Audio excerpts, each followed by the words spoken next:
Hola, my beautiful humans.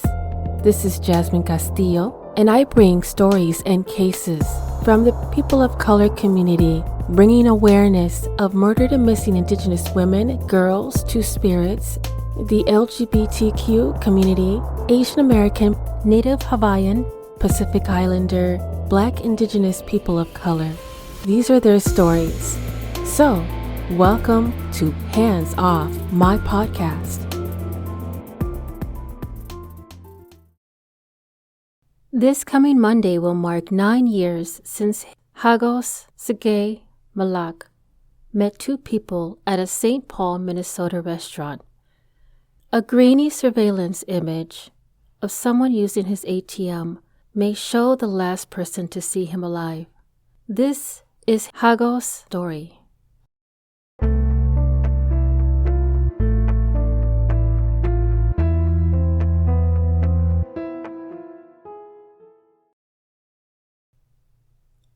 I love to learn information and the background of each person in each episode that I do.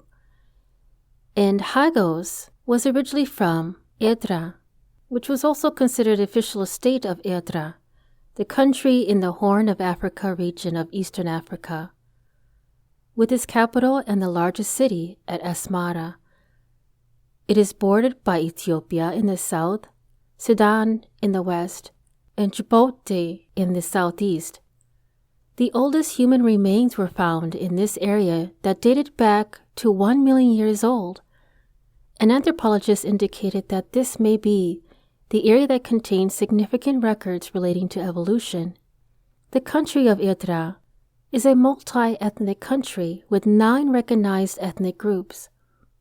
Most residents speak languages from the Afroasiatic family, either of the Ethiopian Semitic languages or the Cushitic branches. And after World War II, Edra became part of Ethiopia. And in 1991, they gained their independence from Ethiopia after a 30-year-long battle fought between Eritrean People's Liberation Front and the Ethiopian Army. They officially celebrated their 28th anniversary this year, the independence on May 24th. Here are a few famous people who came from Edra. Tiffany Haddish, an American stand-up comedian and actress. Her father was an Eritrean descent. She was named one of the 100 most influential people in the world by Time magazine in 2018. Dr. Tedros Adhanom Ghebreyesus. He was elected as a Director General for a 5-year term in May of 2017. He is the first person from the WHO African region to head the world's leading public health agency. Joe Negus, the son of an Eritrean immigrant, he made history when he became the first American of Eritrean origin to win a seat in the Congress. Nat Biahe, who is an NFL player born to an Eritrean father and a Black American mother, and in 2014 he became the first Eritrean American to be drafted into the NFL when the New York Giants selected him as their 5th round, 152nd pick.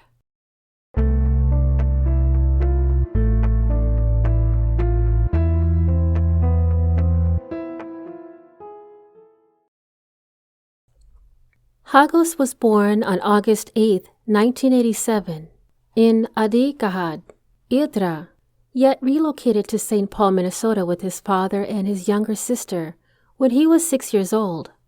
A graduate of South St. Paul Senior High School, which is one of the popular public schools located in St. Paul. He was studying computer engineering at a nearby Inver Hills Community College, and ironically, one of their notable alumni was Pau Hua Her, a visual artist in Minnesota who works within multiple genres of photography. Hagos enjoyed listening to music from Bob Marley to Andre 3000. His sister, Wainy, fondly recalls that was a hard-working family man and described him as a sweet, fun-loving computer geek. One of the things he loved was going out to dinner with his family, and his favorite place were buffet restaurants. That would be the last place he would be seen.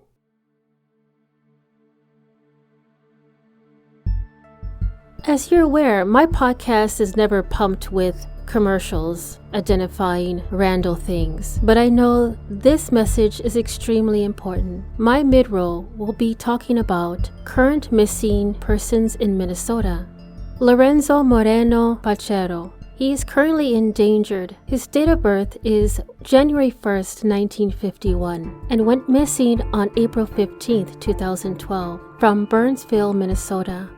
He is identified as Hispanic with a light complexion, standing at 5 feet 6 inches, weighing about 150 pounds, black, short hair, brown eyes. He was last seen around Burnsville Parkway, near the city's border with Savage. Some of the circumstances of his disappearance: Lorenzo does not speak English and suffers from a serious medical condition. He was diagnosed with dementia as a result of a head injury.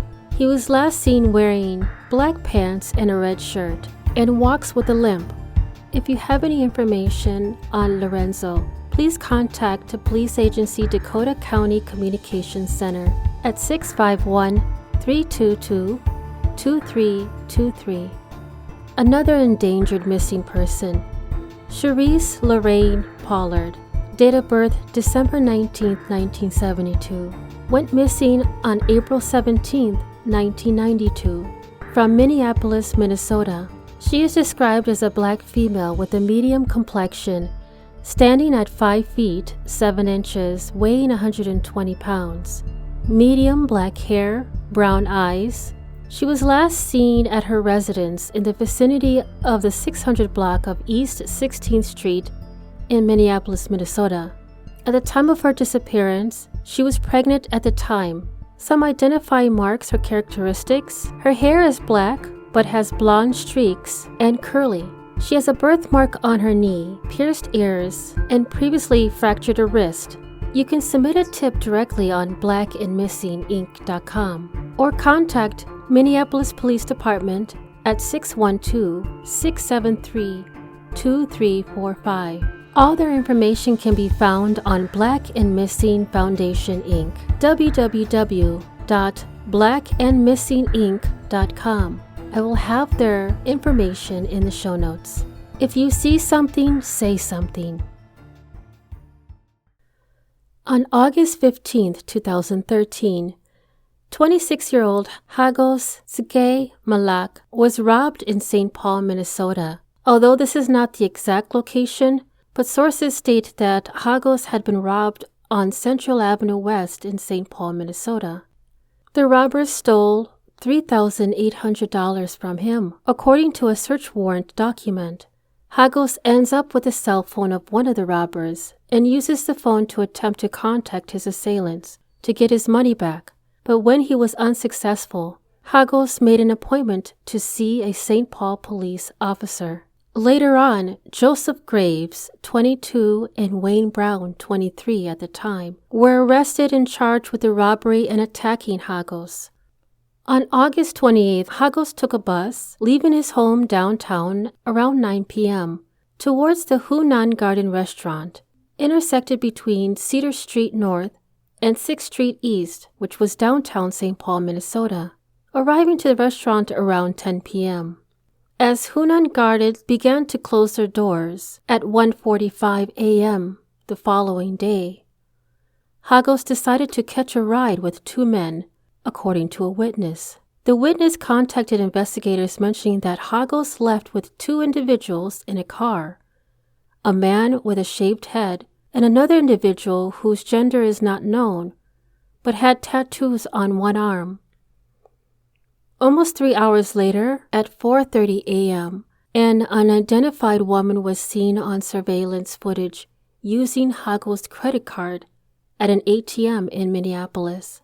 I can see clearly in the photos that she's holding the debit card with her shirt, trying to avoid to get fingerprints on it. Police were later called at around 6:40 a.m. that same morning, August 29th, to a parking lot on the 5700 block of Hamline Avenue North in Shoreview, Minnesota, with reports that witnesses had seen someone slumped over on the ground near a building on that block. When police arrived, they found Hagos, who had been shot and killed. He did not have any forms of identification on him, which we could come to some agreement that it was taken off of him either during or after his encounter with a person of interest. Later on September 25, 2013, around 11:30 a.m., there was a press conference that was held. You can see his sister, Wainy, in a video clip leading the charge to get answers for her brother who, just days earlier, had written her a letter telling how proud he was of her. Quote, "I am really proud of you. You accomplished what I wanted to do in a matter of a short time. I hope your first year goes well. I know you will make our family proud. Keep strong and stay smart. Don't make poor decisions, and if you need advice, I am here. Love, Hago." End quote. In the Star Tribune, his sister was quoted, "He was my other half, my best friend, and someone took my brother's life and discarded him like garbage." End quote. Hagos' father is seen wiping his eyes with such grief and loss. This tore my heart apart. To see the moment when a family has come with terms that a lost loved one is gone, and they are left picking up the pieces, fighting for justice, fighting to keep their family standing with such a tragedy. It has been almost 10 years since Hagos Melake was found murdered 5 hours after meeting 2 people at a St. Paul, Minnesota restaurant. The Ramsey County Sheriff's Office has not said whether the robbery and Melake's death are related and are still investigating the case.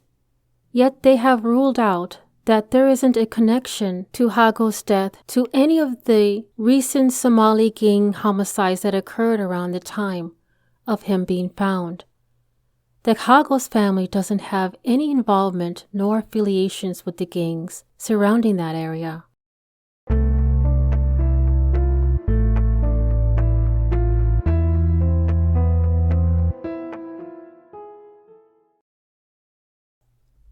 Hagos' case remains unsolved, with authorities asking for any information related to the individuals in the surveillance images or details around events that night. I will have the links of the photos and videos in the show notes. There is currently a reward of $1,000 for any information identifying the unknown individuals that leads to an arrest. Remember when I identified that Hagos had made an appointment to meet with a police officer regarding the previous robbery? That appointment was on the day he was killed. The 2 people Hagos left with are identified as a Black American male with a shaved head, and the other one was a light-skinned person with an uncertain gender or race, with short dark hair and an orange or red t-shirt. The second person also had several arm tattoos. The third person of interest is a Black American woman who used Hagos' bank card at 4:30 that morning at Minneapolis U.S. Bank on West Broadway Avenue near DuPont Avenue. She struggled with the transaction for several seconds before successfully getting some money. She is not a suspect in his death, but is possibly a witness. If you have any information about her identity, please contact the Criminal Investigation Unit at 651-266-7320. And if you prefer to remain anonymous, you can submit a tip through Crime Stoppers, case number 13-30971. I will have all the information in the show notes.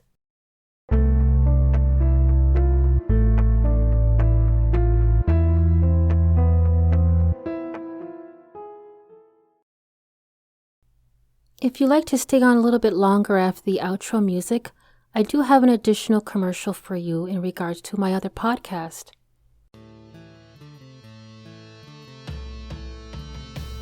Thank you for listening to Hands Off My Podcast. If you are enjoying the podcast and you'd like to support the mission, I do have a Patreon membership that will help the cause and bring more detail on cases and stories from the people of color community.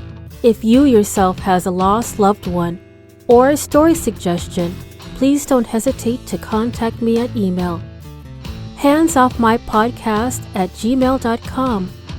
And if you are only able to support in another way, please give this podcast a 5-star rating on Apple or Spotify and continue to listen to upcoming episodes every Thursday, wherever you listen to your podcast. Dios te bendiga.